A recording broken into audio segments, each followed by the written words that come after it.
ओम नमो भगवते वासुदेवाय। आप सभी का हमारे YouTube चैनल पर हार्दिक स्वागत है। आज सुने कार्तिक मास महात्म्य में आगे की कथा। आज की कथा में आप जानेंगे भगवान की पूजा विधि का वर्णन, साथ ही जानेंगे मंदिर में दीपदान तथा झाड़ू लगाने की महात्म का वर्णन। तो प्रेम से बोलें श्री हरि विष्णु भगवान की जय हो। महाराज पृथु ने नारद जी से कहा, हे देव ऋषि, आप अब भक्त वत्सल भगवान की पूजा का विधि विधान बतलाने की कृपा करें। तब नारद जी बोले, हे राजन, एक पुरातन इतिहास कहता हूँ, सो ध्यान लगाकर सुनो। अत्यंत प्राचीन समय की बात है। कांतिपुर में चौल नाम का एक राजा राज्य करता था। उसके राज्य में समस्त प्रजा सुखी थी। कोई भी दरिद्र, पीड़ित या दुखी नहीं था। राजा के नाम पर उस देश का नाम चौल देश रखा गया। एक बार वह राजा मूल्यवान मणि मुक्ताओं द्वारा भगवान की पूजा करके वहीं मंदिर में बैठा हुआ था। उसी समय विष्णु शर्मा नामक एक ब्राह्मण ने आकर तुलसी दल तथा जल से भगवान की पूजा की। उसके तुलसी पत्रों से राजा की पूजा के मणि मुक्ता आदि ढक गए। ये देख राजा ने क्रोधित होकर ब्राह्मण से कहा, हे विष्णु शर्मा, तुमको पूजा का कुछ भी ज्ञान नहीं है। मणि मुक्ताओं से की गई मेरी पूजा की शोभा को तुमने तुलसी दलों से ढककर समाप्त कर दिया है। राजा के अहंकार में भरे हुए ये कटु वचन सुनकर विष्णु शर्मा ने कहा, हे राजन, अभिमान के वशीभूत होने के कारण तुम भगवान की पूजा के बारे में नहीं जानते। ब्राह्मण के ये वचन सुनकर राजा ने कहा, हे ब्राह्मण, तुम दरिद्री हो, इस कारण भगवान की पूजा क्या जानो। क्या तुमने कभी भगवान का कोई मंदिर बनवाया अथवा कोई यज्ञ आदि किया? अगर यही बात है तो मैं देखता हूँ कि भगवान की भक्ति करके पहले तुम स्वर्ग में जाते हो या मैं जाता हूँ। इतना कहकर राजा ने गुंगल ऋषि को आचार्य बनाकर बड़े बड़े यज्ञ आरंभ कर दिए और साथ ही ब्राह्मणों को बहुत सा द्रव्य दान देने लगा। परंतु विष्णु शर्मा सर्वदा की भांति माघ तथा कार्तिक मास के व्रत, तुलसी वन को रोपण, एकादशियों का व्रत तथा ओम नमो भगवते वासुदेवाय मंत्र का सतत जप करते हुए भगवान की पूजा अर्चना करता रहा। वह उठते बैठते चलते फिरते हर समय भगवान का स्मरण तथा कीर्तन करता रहता था। कार्तिक मास में एक दिन विष्णु शर्मा ने ज्यों ही रसोई तैयार करके रखी, कोई भोजन उठाकर ले गया। इसके बाद उसने व्रत भंग होने के भय पुनः रसोई नहीं बनाई और भगवान का भजन करते हुए ही सो गया। दूसरे दिन फिर रसोई बनाई और ज्यों ही भगवान का भोग लगाने लगा, कोई फिर भोजन उठाकर ले गया। लगातार 7 दिन तक ऐसा ही होता रहा और इस प्रकार विष्णु शर्मा को निराहार 7 दिन व्यतीत हो गए। विष्णु शर्मा भूख के मारे अत्यंत व्याकुल हो रहा था, परंतु सत्संग का समय भंग ना हो जाए, इस भय से उसने किसी भी दिन दूसरी बार रसोई तैयार नहीं की। 8वां दिन उसने निश्चय किया कि आज मैं पूरी तरह ध्यान रखूंगा और देखूंगा कि भोजन को उठाकर कौन ले जाता है। इसके बाद उसने भोजन तैयार किया और एक स्थान पर छिपकर बैठ गया। थोड़ी देर में उसने देखा कि अति दीनहीन और दुर्बल चांडाल, जिसके शरीर में केवल अस्थियां मात्र शेष थीं, छिपकर आया और भोजन उठाकर ले चला। उसे देखकर विष्णु शर्मा का हृदय द्रवित हो उठा। विष्णु शर्मा ने उस चांडाल से कहा, भैया, रूखा भोजन मत ले जाओ, मेरे पास थोड़ा सा घी है, वह भी लेते जाओ। ब्राह्मण के ये वचन सुनकर भयभीत हुआ वह चांडाल भागता हुआ ठोकर खाकर गिर गया। तभी विष्णु शर्मा भी उसके समीप पहुंच गया और एक वस्त्र से उस पर हवा करने लगा। थोड़ी देर बाद उस ब्राह्मण ने देखा कि उस चांडाल की जगह शंख चक्र गदा पद्म तथा वनमालाधारी भगवान विष्णु स्वयं वहां लेटे हुए हैं। उसी समय विष्णु शर्मा ने भगवान के चरणों में गिरकर नमस्कार किया। तभी रुद्र आदि देवता भी वहां पर आ गए और ऋषि मुनि वेद मंत्रों से उनका पूजन करने लगे। तब विष्णु भगवान ने अत्यंत स्नेहपूर्वक विष्णु शर्मा का आलिंगन करके उसको अपने साथ विमान में बिठा लिया और अपने साथ बैकुंठ को ले गए। चौल राजा भी ये दृश्य देख रहा था। भगवान की विष्णु शर्मा पर ये कृपा देखकर राजा अत्यंत दुखी हुआ और उसने आचार्य गुंगल ऋषि को बुलाकर कहा, ये सब क्या हो रहा है? जिसके द्वेष के कारण मैंने इतने यज्ञ और दान पुण्य किए, वह बैकुंठ को जा रहा है और मैं यहीं पर उपेक्षित खड़ा हूँ। क्या मेरे यज्ञ और दान आदि सब निष्फल गए?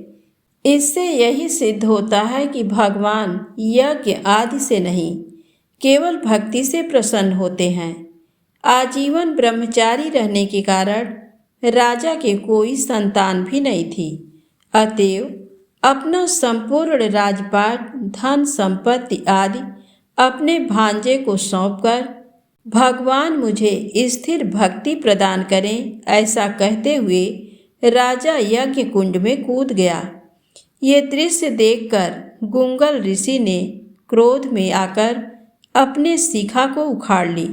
तब से अभी तक चौल देश में भांजा ही मामा का उत्तराधिकारी होता है और गुंगल गोत्र के ब्राह्मण आज भी शिखा अर्थात चोटी नहीं रखते। चौल राजा के अग्निकुंड में गिरते ही भगवान ने प्रकट होकर अग्निकुंड में ही उसका आलिंगन किया और उसे भी अपने लोक को ले गए। बैकुंठ में भगवान ने विष्णु शर्मा को पुण्यशील तथा चौल राजा को सुशील नाम देकर अपना द्वारपाल बना लिया और इस प्रकार वे दोनों हर समय श्री हरि के निकट रहने लगे। इतनी कथा सुनाने के पश्चात नारद जी ने कहा, हे राजा पृथु, अब मैं आपको भगवान के मंदिर में दीप दान करने तथा मार्जन झाड़ू लगाने का महात्म सुनाता हूँ, जो एक समय मुझे ब्रह्मा जी ने बताया था। अत्यंत गोपनीय इस कथा को आप ध्यानपूर्वक सुनिए। प्राचीन काल की बात है। चंद्र वंश में जयध्वज नाम का एक अत्यंत प्रतापी तथा प्रभु भक्त राजा राज करता था। वह प्रतिदिन भगवान के मंदिर में जाकर स्वयं झाड़ू लगाता तथा दीप जलाया करता था।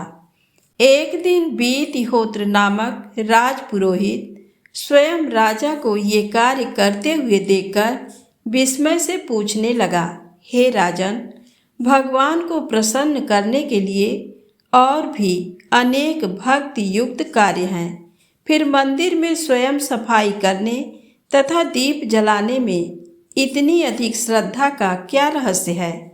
राजा ने हाथ जोड़कर अत्यंत विनम्र भाव से कहा, महाराज, इस संबंध में मेरे पूर्व जन्म का एक अत्यंत विस्मयकारी इतिहास है, जो भगवत कृपा से मुझे इस जन्म में भी याद है।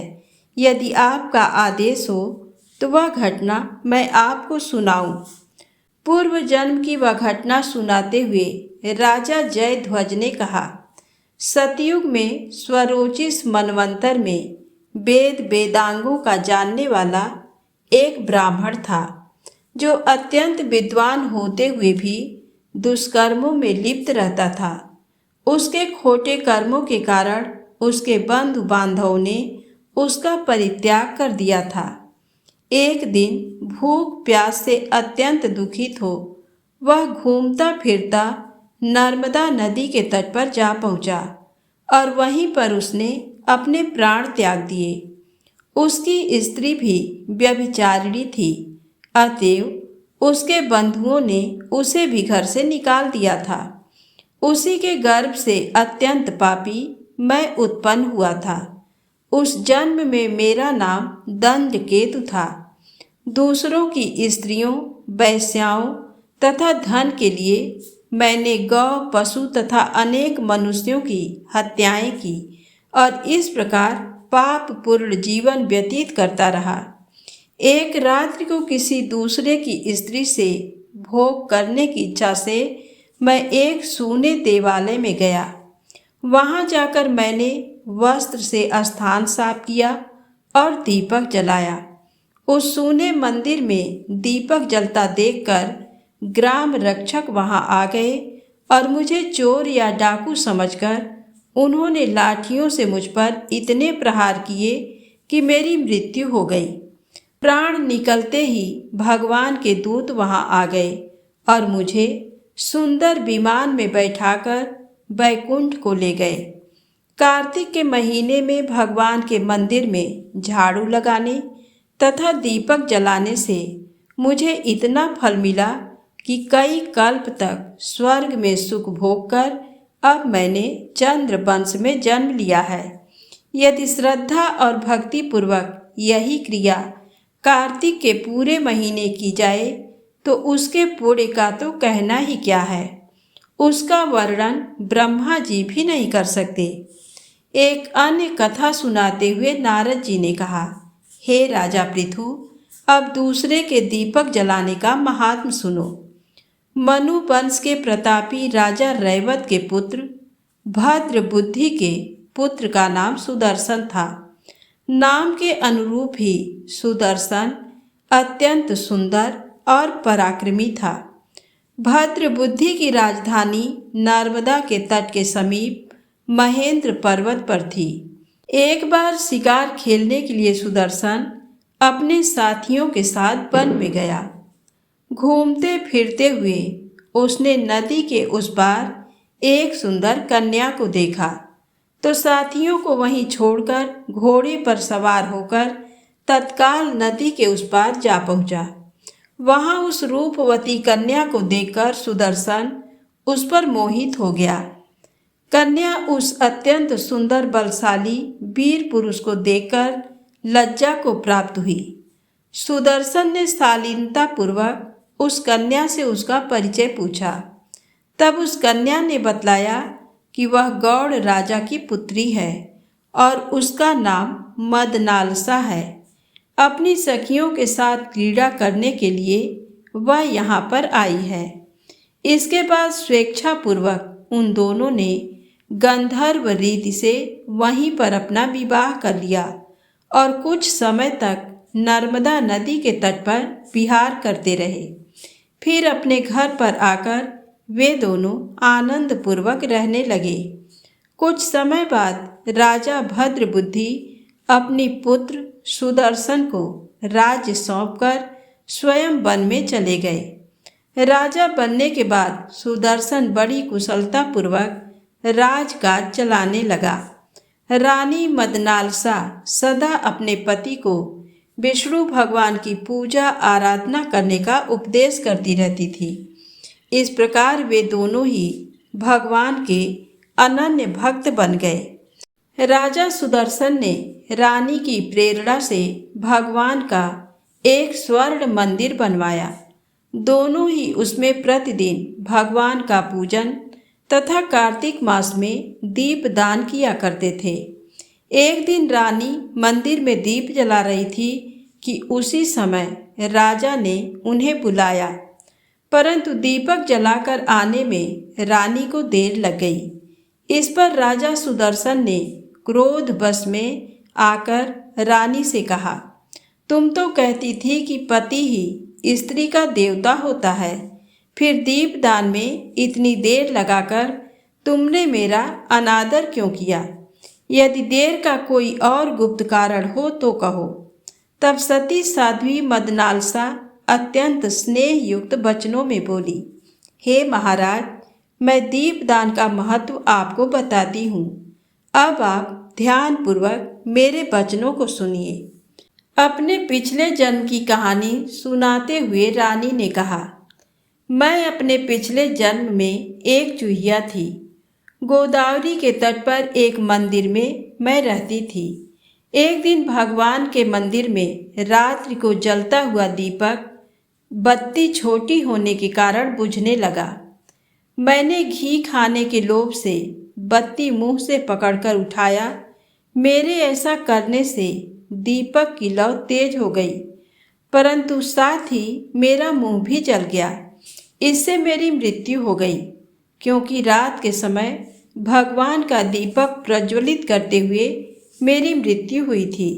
इस कारण मैंने ऐसा सुंदर रूप पाया और आपकी रानी बनी। यदि कोई श्रद्धापूर्वक भगवान के मंदिर में दीपदान करता है तो उसके फल का तो कहना ही क्या है। अपनी रानी के मुख ये वचन सुनकर राजा सुदर्शन ने आजीवन कार्तिक मास का व्रत करके भगवान के मंदिर में दीपदान किया और अंत में वैकुंठ को प्राप्त हुआ। तो प्रेम से बोले, श्री हरि विष्णु भगवान की जय हो। यदि आपको कथा अच्छी लगी हो तो प्लीज़ लाइक अवश्य करें, चैनल को सब्सक्राइब करें। जय माता दी, जय भोलेनाथ।